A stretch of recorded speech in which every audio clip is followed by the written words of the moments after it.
NRL Fantasy Round 4. Welcome back to Around the Grounds. This was either a very good week for you or it was a really tough one where you lost ranks. I'm hoping it was the latter, though. I'm hoping it was a week where you had a good time, you rose up the ranks, and your team performed. We've got a great guest today, too. The Blind Side comes in. He's got his own fantasy page, so check that out on Instagram. The Blind Side there.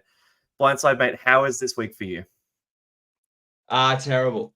It went worse. It went back more than I did.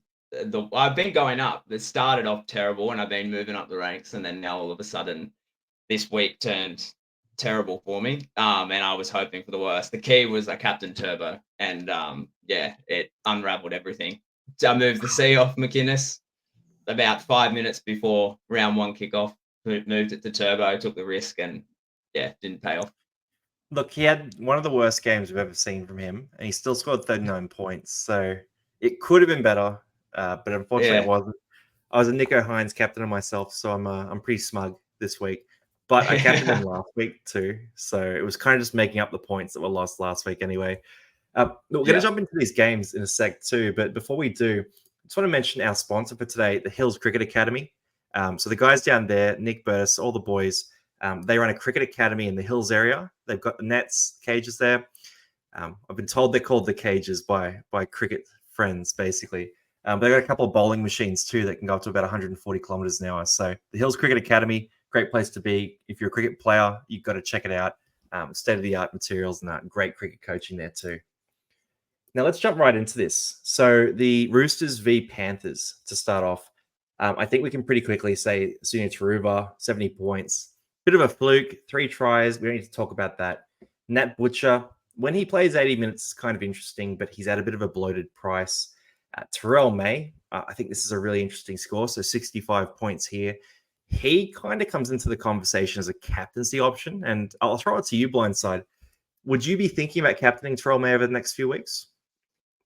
I don't have him, and I'm very, very high on buying him. He's nearly must-have for me in my team. I've been off the idea of buying him just because I thought it was too late, but without no Lenu, Collins is out probably a week to week, but then Origin's only just around the corner.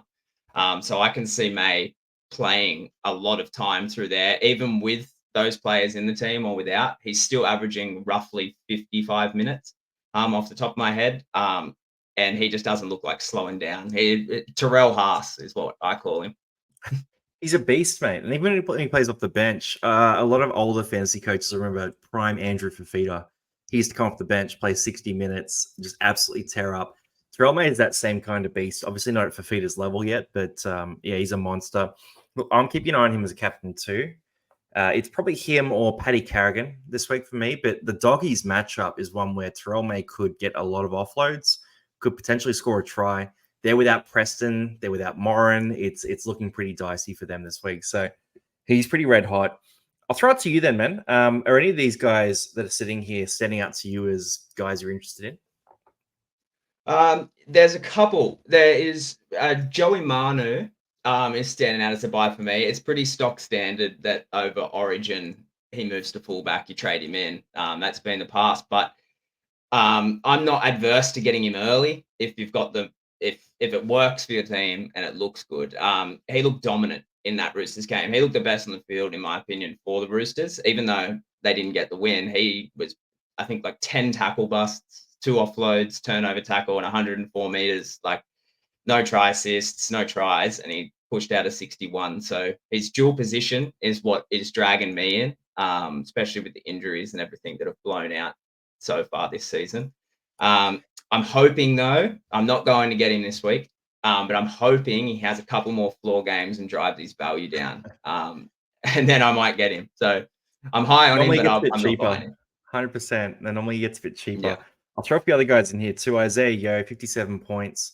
Wasn't the crazy big game that people were hoping for, but still pretty solid. The problem with Cleary being out is he plays that link role a bit more. There's not as many points in that for him on the attacking side. Dylan Edwards, 57 points, looked unstoppable in that game. He was a beast. So, he's always that kind of guy. But I just think there are some better options at wing fullback right now. Brandon Smith, if you had him, you breathed a sigh of relief with that second stint because he sort of racked up some points there. He grabbed a try as well. 49 points with a try from your hooker.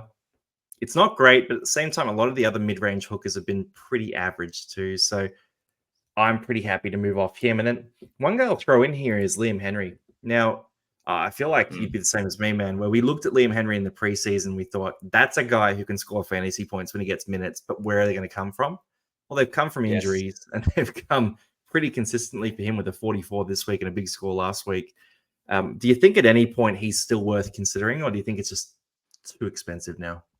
He's too expensive for me now. More, not too expensive in terms of like if he didn't have certain aspects happening around him, like people coming back from injury. I'm pretty sure Fisher Harris is week to week. He comes back, then what happens to the minutes with Lindsay Smith? What happens then? I feel like Lindsay Smith's going to obviously go back to the bench, and he's going to absorb some minutes from Liam Henry. I feel like if you bought Liam Henry to start the year or just before Fisher Harris got injured, you're laughing. But I don't know. I wouldn't say don't buy him, but I'm leaning more towards avoid than buy. Yeah, he's a skip. And then look, Schneider is one, not enough time in the team. Sammy Walker, 37 points. He sort of floats around. Tungo, 734K at 37. It's not what you were hoping for, and he's had to play against a genuine center this week, which he hasn't had to do for the previous fortnight. So that was a tougher game too. One that we talked about quite a bit before we hopped on, Tedesco. Look, 32 points. I'll throw it to you here because I know a few people jumped on him, a few captained him as well. Got a little crazy with it. Is it cause for concern that he scored this 32-point game up against Penrith this week? Not if you own him. If you own him, you're holding him until Origin, I think. If assuming he gets selected for Origin, I think he's put his hand up pretty high for the position. I would hold him. I probably wouldn't have traded him in if I didn't start with him this season. But if you've got him, just take the C off him and ride it out. yeah, it's mad. It's mad to cap. Oh, look, this week has told us a lot about captaining wing fullbacks. It's probably not the time to do it. One that's really funny here is Mitch Kenny. So you got 32 points out of him. Look, him and Lussick, they both absolutely stank it up this week. But 32 points in a game where he made 44 tackles. That is absolutely brutal. You've got 8 run meters here. You've got a penalty, an error, and 4 missed tackles. He's a tackle count minus in his fantasy scoring. Yeah. So that's a rough one. I'll keep rolling through here. Tupanua, 32 with a try. Let's skim past some of these lower scores. But Taylor May, he's one we've been talking about. We'll go into him more post their bye. But he's a guy we've both got our eye on here too. And look, Dom Young, Angus Crichton. I mean, Crichton could get cheap and get a start at some point, but for now, that's what I'm counting on. Yeah. I'm actually quite high on Crichton. I watched that game very closely, the Panthers and Roosters game, because I've got Tupanua and I've been forced into holding him. And every week I go, I'm going to get rid of him. And Piakur is injured. Oh, okay, I got to keep him. I got no edge cover. And when his score this week has turned me off, I'm going to turn heaven and earth to get him out. But what I'm interested in more down the line is Crichton, the position he's playing now coming off the bench. I don't think he's got any chance of playing Origin. And if there's an injury, if there's an injury on the edge or a rotation that gets him starting, he is the cheapest I've ever seen him. And he come on in that last 20 minutes-ish, I think, for the Roosters in that game. And their left side attack and defense significantly improved. And most of their comeback, well, it wasn't really successful comeback, but they got points.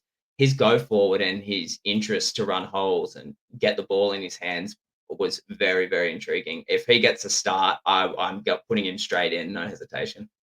Yeah, I think he's a lot better than Tupanua as a football player. I think even you make a case for him over Nat Butcher. There's obviously some stuff off the field that's going on, but I agree with you. If he gets the minutes, he's a top 10 fantasy player based on history. So keep it on him. I mean, there's a few guys like that. Next game here is an interesting one. So we had a big bounce back from the middles for South Sydney. So Damien Cook, 84 points, just absolutely monstrous score. The week after he got benched and the week after, anyone who had him probably traded him out. So there aren't many great fantasy coaches going around with Damien Cook, but if you did have him, you really enjoyed a big win here. Reed Marnie, 62 points as well. I'm getting a lot of questions about Reed Marnie. Look, I'm going to throw some stats at you guys about Reed. He had a really big season where he averaged about 60 points at Parramatta. He had about 1.9 missed tackles a game, and he had a really high try assist rate in that season. Now, the Bulldogs, even this year, but also last year, he's floated between about 4.9 and 5.7 missed tackles a game.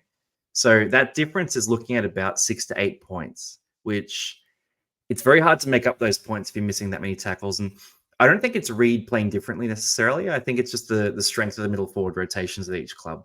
So at Parramatta, you got a lot more support. You got Junior on one side, Regan on the other side. You had, Isaiah Papali'i back in the day there as well. Whereas at the Dogs, they're still building out what they're doing there. They're running Jamin Salmon at lock right now, for example, who's another smaller body in the position. So for Reed, it's a bit more isolation. I wouldn't be jumping on him. I'll throw one to you here, though. Jack Whiten, 520K, 62 points. What would it take for you to be interested in this guy? I want to see a more consistent base. He's only had, I think that was his second game last week. I'm big on you've got to watch him at least 3 times. But for 2 tries, 2 line breaks, 4 tackle busts, 1 offload, 1 turnover, 140 meters gain in a pretty scrappy game is typical Jack Whiten. I think he's definitely got strong base. I'm not really keen on him at the moment at his price, especially with 2 tries only getting him to 62. And I think he's considered more likely to play Origin than not, especially now that he's lining up at center, and that's where he typically lines up in Origin. So I probably would stay away until the dust settles there. Right, With skip Whiten. him. Who are you liking then? Give me one of these guys here. You can go down the list further if you want. Are any of these performances really intriguing you right now? I wouldn't say in terms of buy potential from either of these teams. I don't like. I've got Cameron Murray, so we can cut him out. I wouldn't buy Cameron Murray. It's too late to buy him. I think with him most likely playing Origin. One I am looking at closely. He's more of a cover option for the centers. So it's Isaiah Tass. He's had like poor performance after poor performance, and the only reason I'm looking at him as a potential buy is if he keeps following the trajectories on, he's going to fall in the 300K bracket. And I think from there, it's only upside. And I think the result of that upside will come if the Rabbitohs start winning matches. That's a good shout. So, That's a really good shout. Mine's 89K, 25 points this week. Probably another drop. Okay, yeah. No, if he's in the 300s, he's a much better player than a guy like Ben Trebojevic, for example, at that spot. yes. So, yeah, that's really interesting. How's South Sydney's buys? Do you know if they've got a good run early on? Let's have a look. Yeah, because that would determine it a bit for me. That's where I'm thinking, if you get that guy in a month's time, for example, and you can hold them through those first 2 buys or even the first major buy with round 13, that's really interesting. Yeah, they've got some injuries round 13 buy. Oh, okay, yeah. So that makes it a bit harder. I'll throw some injuries in. So Preston, he's out for about, I believe it was a 6-week injury. So broken jaw, might be 4 weeks. We've also got King Hutch, 45 points. We're happy with that one. Look, I'm running Hutch still. And I've got to admit, I was not keen on keeping him much longer. But he just keeps turning up with these decent scores. And 45 points, he's going to make some money for a while. So he's a hold. Tola, he's kind of been working at a relatively decent average. He had that first game where he was really rough, but then he's sort of been playing like a 40-point guy. If you had him, you don't mind that. Josh Curran might move to the edge to cover Preston, or he might be that middle guy and we see Salmon go to the edge, or we might see someone else go to the edge. Are you thinking something different there, or what are you thinking? He's my vote for luckiest buy of the year. If you started with Curran as a bench cover option, he has that's obviously unlucky in the Bulldogs' perspective that they keep finding injuries, but this rotation of Salmon to the centers, Adokar's been injured twice now, Salmon to the centers, Karaz to the wing, and I think Preston now out in this game as well is just forcing his minutes up. I'm unless he gets a starting role, I think that surely this luck's got to run out. But if you started with him, you're laughing. I think 71K he's made, and He's expensive got a too. fairly good It's average. 522K now. It'll be higher next week, so it's too much to make the move at this stage. Host is a guy who he's 377K. He might keep a spot. I don't know if he's that guy who's going to keep that spot long term, but South Sydney don't have many options. I'll throw a few others in here. We've got Taff finally had a decent game. Karaz. Look, Karaz is going to be a roller coaster. He's a fantasy producer, but he's in a rough Dogs team where he's just not going to get the opportunities consistently. So take the big games, take the small games, and just sort of ride that wave is my advice there. Jamin Salmon had a shocker, but there's more minutes on offer now with Preston out and with Moran out. So I look at him and I think, that could easily be a 30, 35, 40-point game over the next few games. So hold on to Salmon, see what you can do there. God, kick out, yeah. Oh, big name, small player. I will say Josh Adokar. So 16 points in this one. He dropped big after his last game as well. He's going to be sort of in the low to mid 300s at some point. And we're going to be looking at him and thinking, do we get him? Like, he's probably a pick for Origin, I would say, unless they go with Suoli over him. But yeah, he's going to be at a pretty attractive price as well. It's hard to pick. He's in the task basket for me. It's like, it's there's some players, and Crichton is another example. They just get so low that if things change for them, or they're in a position where maybe they've got a good run of games, or they're that cheap that the only way is up. And if you want to take, I pretty much go to, I like watching them play. If it's a yes, they go in my team. If they're in that caliber, so yeah, I'd put him in the same place. Yeah, I mean, through Origin, you can take a dice roll on some of these guys as well, and just hope for a bigger role when guys are out for Origin. I'll throw this one to you next. So Broncos, Cowboys. Who stands out to you most in this one? I'd say there's more concerns for me than not. I think go that way if Tristan you want. You don't have to Saylor, stay positive. What worries you? Yeah, I think Finifuiaki is scaring me. I brought him in I'm going to when he scroll was right cheap, down the the list cheapest he here. was. Yeah, right down the bottom. Oh, He's God. a worry for me. I think he's about to start plateauing. Played 60 minutes. He's not very active in the game. We could talk more on him after, but I think it's just your typical cash cow, ride him till he plateaus and then look to move him on. Cobbo is interesting to me, but he's going to be playing Origin, so I'm not too high on that. I think Scott Drinkwater is a big option if you're looking for a buy in the wing fullbacks. Scott Drinkwater, I think, is a good shout. He got hammered with mistakes in that game and still managed to put a 58 together. And if you didn't watch the game, the conditions were terrible, but he still managed to put a lot of attacking stats on. It was impressive. Yeah, he's a beast. My worry is that they've had really good fixtures to start the year, and he hasn't produced the big fantasy scores for that. I mean, 50 average is all right, but I look at him and I don't want to pay full price for a guy like Drinkwater. But no, I don't mind that shout. I'll throw a few more in here. Adam Reynolds has started the year on fire. He's been a 49 to 52 average basically every year of his career. I would expect that he goes back to that norm this year as well. But if you think this is the year that Adam Reynolds at, 32 years old, something like that, just becomes a completely different fantasy profile, so be it. Take that gamble. Don't let me stop you. Paddy Carrigan, I still think he's got a couple of weeks left without Payne Haas. So you look at him and he's just a 60-point guy without Payne Haas. Locked in, he'll be my captain this week. Would I go buy him this week is a different question. I think he'll be a bit more expensive. For me, I bought him this week because the gap was so big between him and him and Isaiah Yeo. And I thought he could outscore Yeo. I thought he might outscore him by a little bit more, but still beat him by 5 points. So that's a pretty decent one. Dearden, at the start of the year, he was vaguely interesting, but he's relying on those attacking stats a little too much. And then other noteworthy players here, so Val Holmes went back to normal a bit with a 41. Tristan Saylor, 38 points, just a bit expensive for us to be paying attention to him.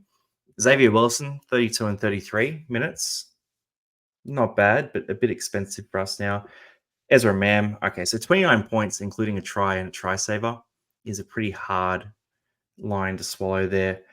Jaden Hunt got a Yeah. 29.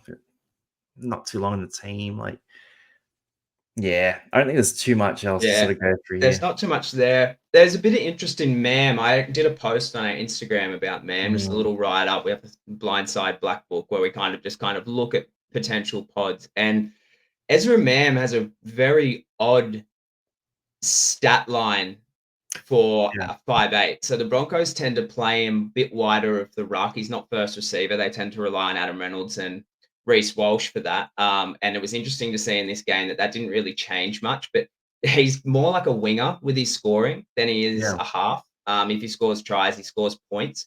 The interest for me is if you need half cover that's cheap, is he's falling so far in price. And I think there's going to be a time in the season where he's bound to have a little purple patch of tries.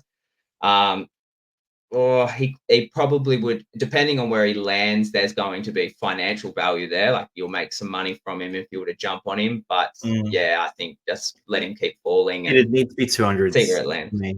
Like, it needs Yes. to be Yeah. 200s. Like, it's because he has that winger scoring profile without the meters that a winger runs. Right. So Yeah. he's averaging, I think it was 97 meters last year or something like that, which is okay. But you get a winger, you want that 170 meters a game, and you want those tackle busts and all that kind of thing. And he's not his story, like he's a better player in real life than he is for fantasy. So I personally think he's a Yeah. skip unless he's basically a cash out, and we're short on cows. I'll throw this next game in, and this is one where look, I've got to cover this because so many of you guys are seething.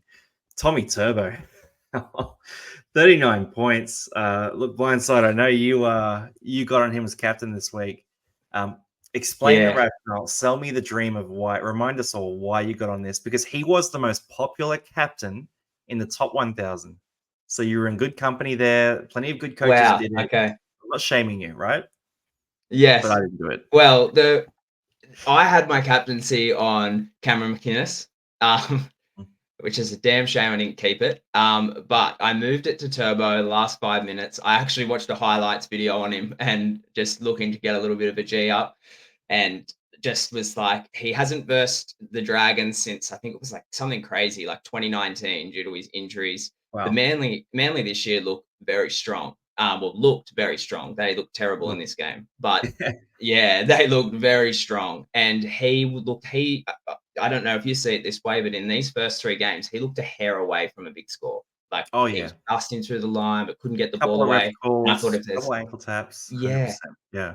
yeah. And the volatility of the Dragons this year, I just thought that he's going to be hard to stop. And 3 minutes into the game, it looked like it was going that way. It was like a 3 tackle busts. He carried 4 people to the line and then somehow managed to get that ball out to the wing for the try. And I think he equaled the record for himself for most errors in a game in his whole career. And he just couldn't seem to put it together. And yeah, it turned out to be terrible. I think lesson learned here is you don't captain fullbacks that have a history of a low floor with the potential of a high ceiling. You're better to go with a safer option.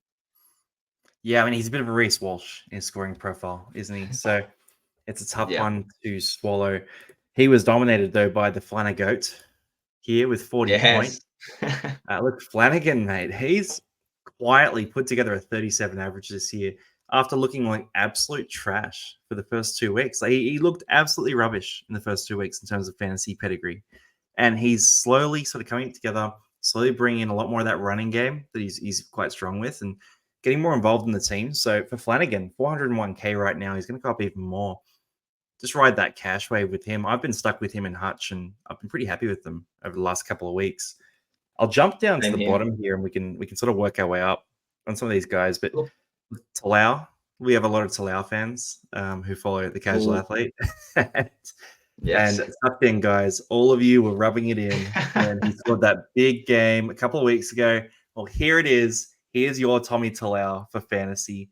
I'm not dissing him in real life, but in fantasy, he is the reliable 14-point scorer. If you started with him, well, I had Sam Hughes on my bench, so I can't be too critical of that. Yeah, I'll I've roll got up the Sam list Hughes here. too. Yeah. I'll throw one at you, Burbo. Do you have rated from 1 Burbo. to 10? How much hope do you have for Burbo? Well, hope and faith, I guess, I don't know. They're two different Here's the things. one. I'd say I hope Yeah, I hope he gets better, but he just doesn't look like it's going to come. He doesn't have very many attacking stats. He relies heavy on defense, and he played 49 minutes. Correct me if I'm wrong, from the weekend. And that's now what, a 15 and a 22 in 2 weeks. He needs a 30, 35 in his next game to start pushing his price in the right direction. And for me, I've already got a Hutch and a Flanagan that have been doing this to me. I got a Blindside, you're dodging Tupanua the doing it for question. me. Out of 10, what's your faith? What do you believe? How much do you believe? Oh, 4. Yeah. 4. That's about 4 points higher than me. So I think Whoa. he's done for. I think he's finished. 15 and 22. His minutes are going down. He was all right at the start of the game yesterday. Like, he's not a bad footballer, but he just feels like he's going in the wrong direction. That Luke Brooks edge was on a real purple streak to start the year as well. That's going in the wrong direction. Manly going in the wrong direction. I look at him and I kind of want to get rid of him as soon as possible. And I might move him to Blaze, telling you this week actually. I'm off him. I think he's finished. It's a 0 for me. Blaze is a good shout too. I loved watching him play today. He was brilliant. Electric. Let's keep rolling up this list here. I mean, is there anyone else shouting out at you that you really want to sort of highlight here? Not really. DeBellin is probably a good watch. He's now had back-to-back 60-minute games, which he needs minutes to score well. Even though he come off the bench, they still kept him on for 60. He's just dropping in value. So he could be like a good pod option. If you're looking for a pod option, Cherry Evans is in the same basket, but falling way quicker. He's now hit, I think, 250s for the year. And he's had very uncharacteristic games. So those two for me are probably just on the watch list, see how they go and possibly bring them in as pods. Maybe not Cherry Evans, but DeBellin. No, I like DC as well. He's going to have to take over at some point because here we go. So 85 run meters, 229 kick meters. Then Brooks, where is he? Brooks had 139. So he's dominating. I mean, the problem with DCE is that he was next to Cooper Johns and Jacob Arthur and Josh Schuster last year. And those guys are kind of letting DCE sort of beat both halves, basically. Whereas next to Brooks is a bit more of a dominant playmaker. So it's a bit tougher. But at the same time, he just has no attacking stats, right? So this 48-point game, if you throw in a couple of trademark DCE tackle breaks, maybe an offload or two, you throw in a try assist or a try or something like that, it becomes a mid-60s game. And I was looking in preseason, I was thinking he's not going to be that 63, 64 guy this year, but he could very easily be a 55 average. And that's sort of where I had him pinned in the preseason.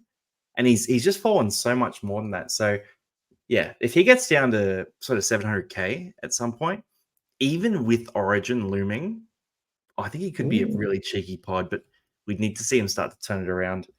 I'll throw in a few other guys here. Eisenhuth is just ridiculous. I cannot believe that he just keeps on finding ways to get minutes and get points. I looked at him in the preseason. People asked me about him, and I said, nah, there's no way he keeps a spot. No way. That full-strength team, it's going to be Jack DeBellin at lock. It's going to be Frank Molo. It's going to be Blake Laurie at prop. We're going to see Jaden Sewer and Luciano Leilua on the edges.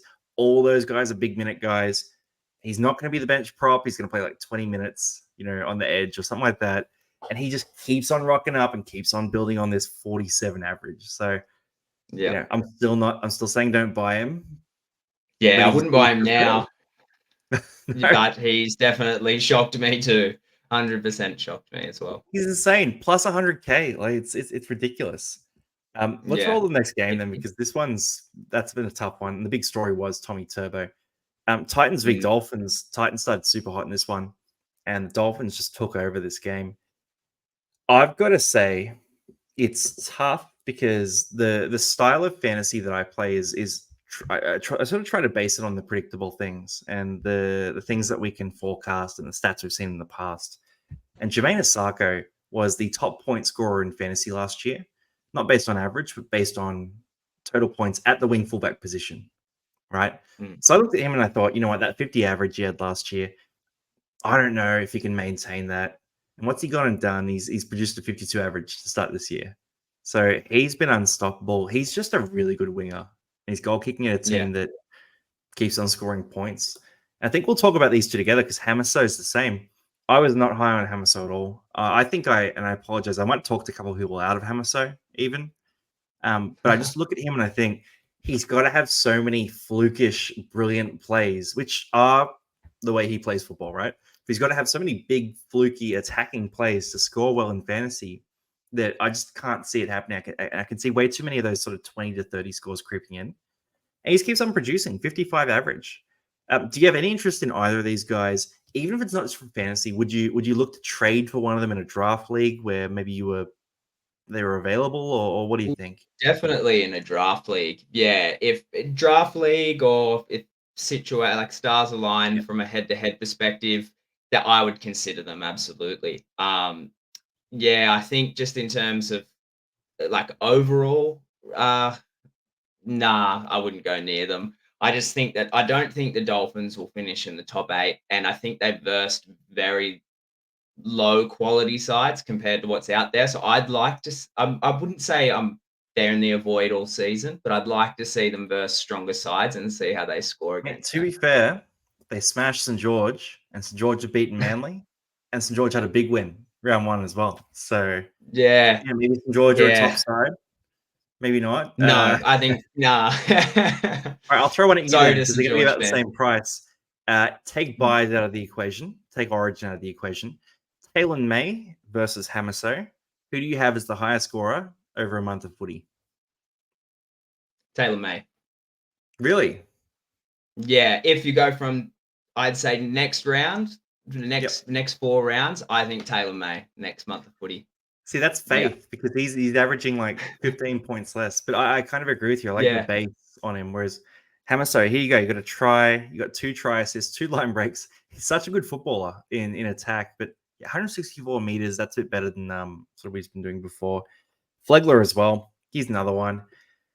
God, he was in my team late into the preseason, and I left him out, and I kept Cotter and Totola instead. Ooh. Cotter's not been bad. Totola, I got rid of him pretty quick, but yeah, Flegler's been a beast as well. Would I buy Flegler? Is a different question. I mean, 50 minutes, 58 points, another try assist as well. How common do 5 tackle props try breaks. assist? Yeah, I don't know. I have him earmarked as sort of a mid-40s guy. And if you take out these Mm. attacking stats, then he is that mid-40s guy. He's probably not value anymore, but if you started with him, bravo to you. Ewan Aitken is a skip. They're going to have Lemuelu back pretty soon, so don't worry about that. Dave Fafita. So 51 points in 55 minutes. This is an interesting one. I'll throw it to you a bit here. At what point of the year would you consider a David Fafita? And look, you don't have to say any point. It could also be no time at all. Yeah. I'm 100% high on him. I thought coming off the bench was going to start. I assumed he'd probably hit about 30 or 40 this week. That was my prediction on him. And he's gone out and hit a 51. Take out the try saver. He's around about where I predicted he would be. But he's going to lose cash now. And he's year on year top 3 in the edge. And he one tackle bust and one offload, which is not David Fafita like. I think once he gets a couple of games under his belt and match fitness, if he can pull off a 51 off the bench in the Titans side that they're running at the moment, I think if they get better, he's going to get better too. Yeah, he's a beast. I agree with you there. Jolliffe is one I was watching very closely. So when he plays big minutes, I think it was like 53 minutes, 48 average is what he's done in the past when he's played big minutes. You look at this game, it's 44 minutes, 49 points with a try. So really it's 44 minutes, 41 points. So the PPM sort of tracks, but 44 minutes is not enough for me to be that interested in him. You got 30 tackles, 119 meters. I rolled that on the list here. JMK, not too interesting. Bostock, 45. I wouldn't be buying Bostock because you got the 2 tries there with 2 line breaks and six tackle breaks. So, yeah, 45 is not quite enough for him there. Cleese Haas, not that interested. Herbie, a lower team, it's not that great. Randall's another one I was keeping an eye on here as well. Real pod, hooker mid. 66 minutes again. That interesting.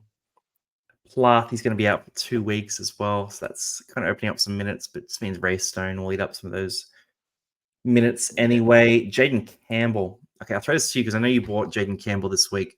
How much are you panicking on this one?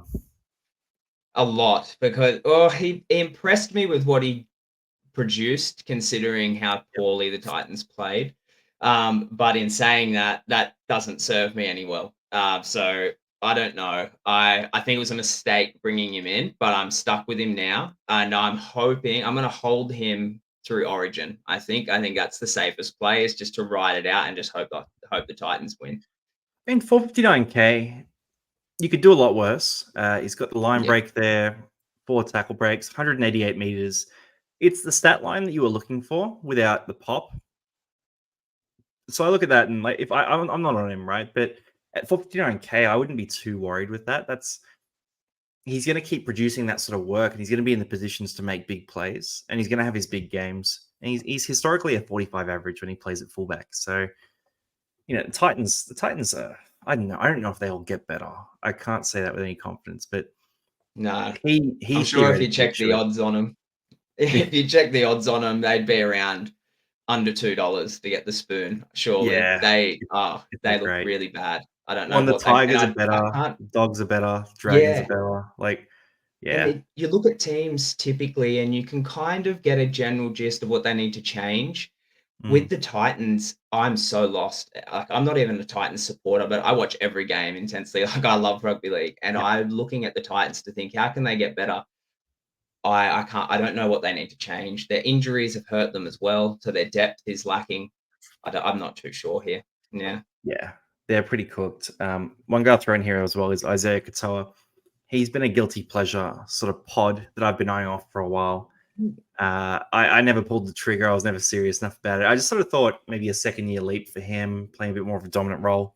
You got 303 kick meters in this game versus 50 for Caden Nikorima. So I was kind of right about that.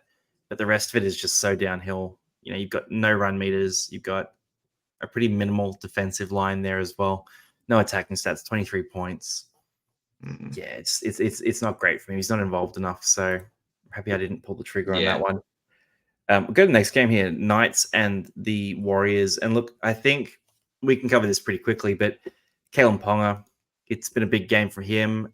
He had, what did he have here? So a couple of goals, try assist, 2 line breaks, 7 tackle breaks, 169 meters, offload, turnover forced, a bunch of kick meters as well, 237 kick meters. Pretty crazy. Look, 72 points. It's just a lesson in holding the faith. If you had Ponga from the start and you held on to him, bravo to you. He's going to be up and down. Don't worry about that too much. Just enjoy the ride. And if you had him and you sold him, probably a lesson, unless you did get someone a lot better. I'll throw to you here. Is there anyone else that you're sort of jumping out at you as someone you're really concerned about or eyeing off as a buy option in future weeks? Yeah, I'd say eyeing off Tohu Harris. Mm, He is quite lowly owned compared to what I would thought he would be, and he's punched out some brilliant scores, and he's playing great minutes. It looks like they're managing him a little bit, but they're doing it with like a full game and then slightly less minutes in the next game, and it's only a 4-game sample size, but that's how it looks to be mapped out at the moment. Is they're giving him big game, slightly less of a game the following week. So he's what I think 4% ownership roughly, off the top of my head, and he's just breaking the mold. It's like his age and his injury history. I thought for sure we would see a decline in him this year, but it doesn't look to be going that way at all. So he's a good yeah, pod option monster. potential. He's a bit Absolute expensive, monster. but Yeah. yeah. He's been a beast at the middle spot as well. I think he's a little pricey, personally, just for what I want to do, but he's worth keeping an eye on. Sean Johnson as well. Bit of a bounce back game for him. Bit dicey this year. Kai Pierce-Paul is one that I am so high on. I just don't know if I can find a way to get him in, but 53 points in this game. And I want to look at the stat line here, actually, in more detail. So for Kai Pierce-Paul, you got no attacking stats, 36 tackles, only 3 misses, 4 tackle breaks, 1 offload, 106 meters. So what you're looking at here is pure base, 53 points, 80 minutes for the 3rd consecutive week in a Knights team that can score some points. And in a Knights team where guys like Lockie Fitzgibbon were scoring tries for fun previously. I think Kai Pierce-Paul at 549K, he'll jump up to closer to 600 this week. He becomes one of those guys where you kind of got to get on this week, otherwise you're probably going to miss out. So yeah, he's one I'm pretty hot on. Close we're to on a 10 him out as of 10 well. buy. So what's that? Yeah, I wear on him as well. I'm seriously considering. I've nearly made my trades already, even though it's TLT is not here. But I'm seriously looking at May and KPP. They're the two I'm going to bring in, especially if like for like replacement, like trade a Piakura or like a Sam Hughes. I got a lot of money in the bank, so I could move both those players up to both of those guys, and I don't think it's a losing. Do that. Upgrade. Yeah. Big boom. Yeah. Big rise this week. Brad and Bess is another one. So 49 points this week. Minus A7K. That's probably about his break even, that 49 points. So I was looking at him and I was kind of hoping he'd get down to that 400K mark. Me too. He's going to float around 500. It's not that appetizing to me at 500, personally. Nah, he needs to be lower than that, I think. I completely agree. Yeah, so skip on him. Jacob Safidi, he was a guy that people were pretty into at the start of the year. Hopefully a few of you got on because 47 points is pretty sweet. RTS, and I was saying earlier on the pod that I'm sick of hearing people ask about RTS. Fantastic name, fantastic footy player, fantasy irrelevant. Like, he's just not a big deal in fantasy.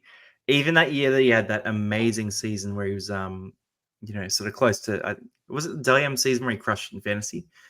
Even that year, he was I think it was like a 55 average or something, right? So he's just not in the top tier of fullbacks of fantasy. That doesn't mean, like, in real life, he's awesome, and I love seeing him back in the league, but he's just not fantasy relevant in my mind. And for those of you who captained him as well, learn the lesson pretty fast. Like, yes, don't buy RTS. I'm exactly the same page as you with RTS. I think that he started way too expensive at the start of the year, and that turned me off him straight away. He would have needed terrible scoring for me to maybe consider him as an option. But at 613K, there's far better options.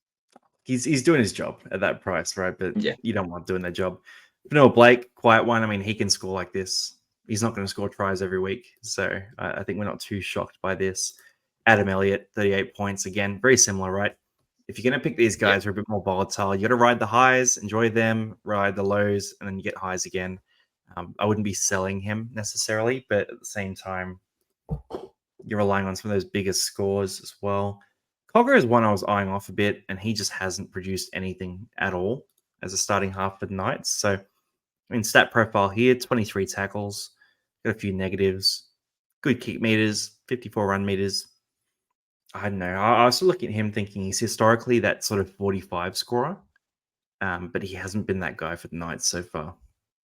Yeah, there's a lot of job sharing at the Knights. Like Ponga, Gamble, and Cogger are all getting their hands on the ball, are all playing the initiator style role, and they're all getting kick meters. So I don't know if something would have happened to Ponga or something was to happen to Campbell, it would be interesting to see how that dynamic might change. And hopefully he keeps dropping price in the meantime. But I'd watch him even comes in for Gamble, right? Hastings. So, yeah, exactly. Even worse. So it needs to be Ponga. So it's like, maybe like 200 kick meters Ponga made this game. Yeah, 279. Maybe that could change. Insane. Yeah, 279. I'll throw it at you then. Chanel Harris-Tavita. Are you captivated? Are you inspired by this guy, or are you just sort of letting this one sail by?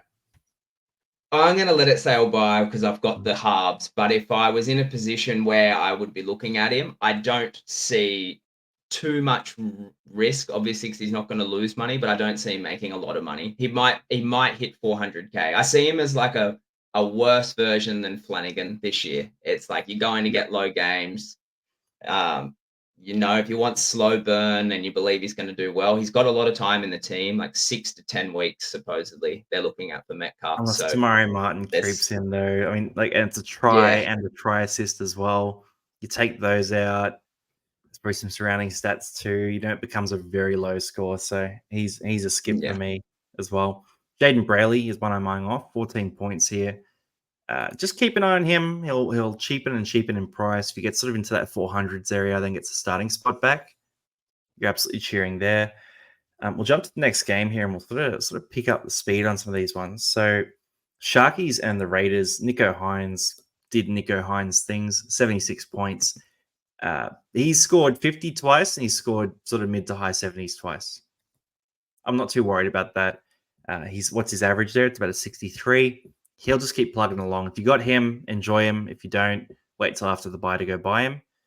Cam McInnes, when he gets 80 minutes, he scores 70 points. That's not a revelation, right? Like, I mean, the 80 minutes is very encouraging. Again, he's got the bye coming up, but after that, he probably has a week or two more where they're just totally depleted and where he might score similar to this with, 48 tackles, 150 meters, 4 tackle breaks. You're absolutely cheering there. I'll throw Fogs to you, man, because I know you've done some analysis on him. But Foggy, 63 points in this one. You got a 60 average here as well. Can he sustain a 60 average across the season? Oh, that's a tough one. I think it's 50-50.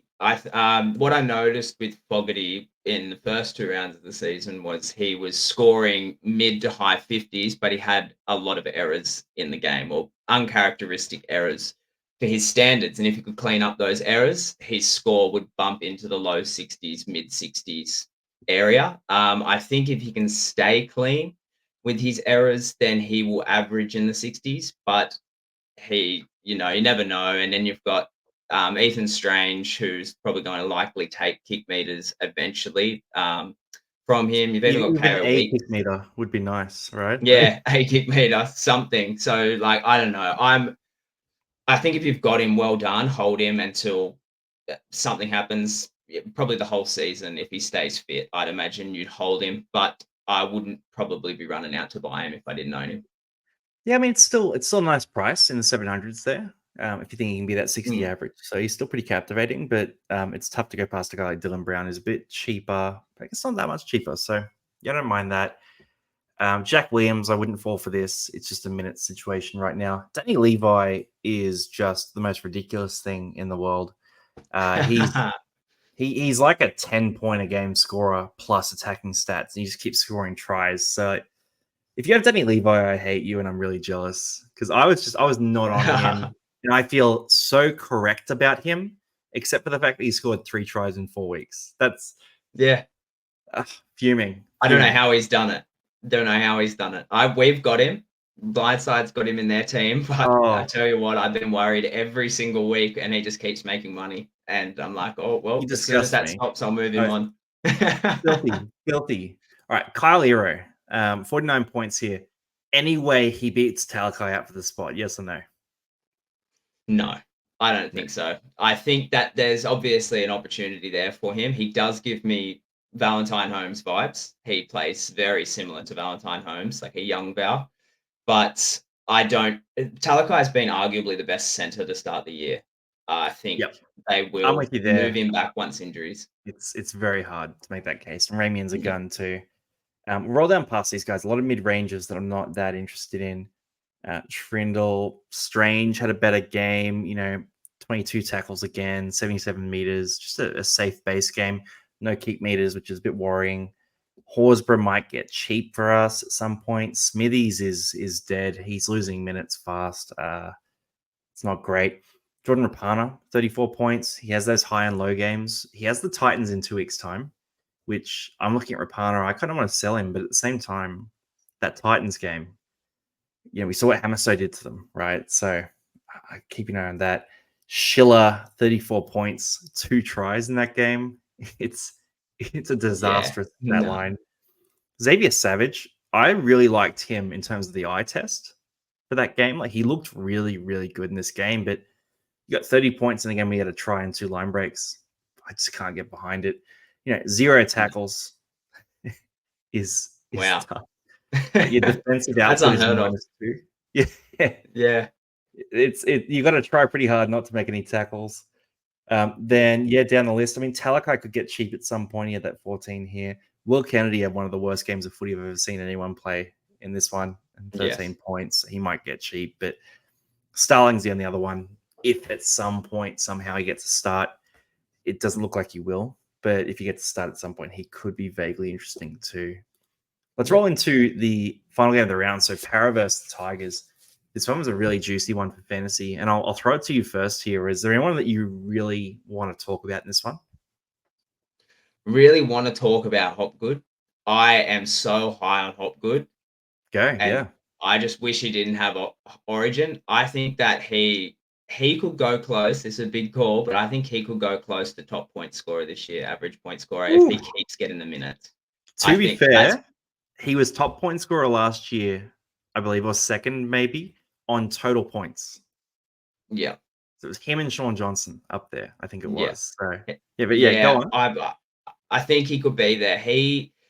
His attack, his just ability to offload. It doesn't seem to matter who he's versing. He seems to tackle bust. He seems to offload, and he's always got his hands on the ball. I think the only concern for him is minutes. If he's got minutes, he's scoring huge.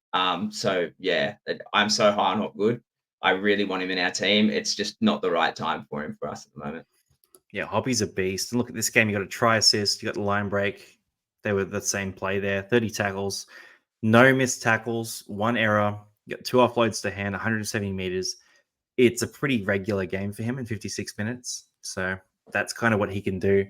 I'll talk about Gutho here because I got on the Guth Express and I'm absolutely cheering. Look, 65 points in this one. Again, the stat line, he had that try. That was off a support play. So that was about a 10-point play. He had a try assist. He had a couple of plays where he almost had more try assists as well in this one. We got the 3 tackle breaks, the 2 offloads, 169 meters, a few kick meters too, but nothing too crazy there. Just super involved in the game. And he's a 60 average when Moses doesn't play for a reason. And if you watch that game closely, you can see the difference in his role without Moses as well. Dillbags is another one.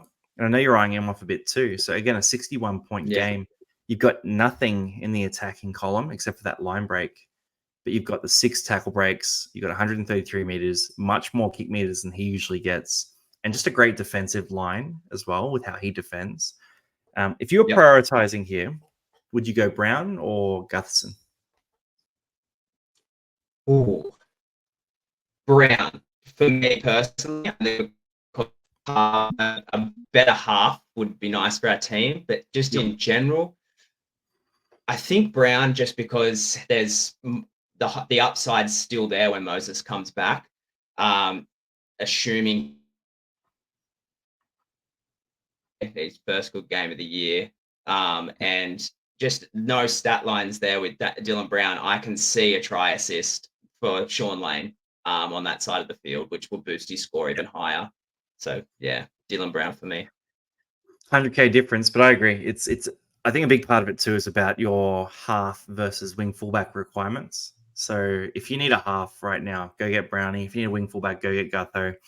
Keep in mind so I've got Sean Lane as well, and you've got that buy in round 9, and you don't want to have 4 Parramatta players because Blaze is the other one that's down the list, right? And Blaze had a pretty decent line in this game. So I mean, I'll jump to him actually. Because for Blaze, it was 34 points. He had 20 tackles, pretty good defensive line, 110 meters run. Just a bit of a Dylan Brown light kind of stat line here for him. So for Blaze Talangi, if you get him as well, he's available at center.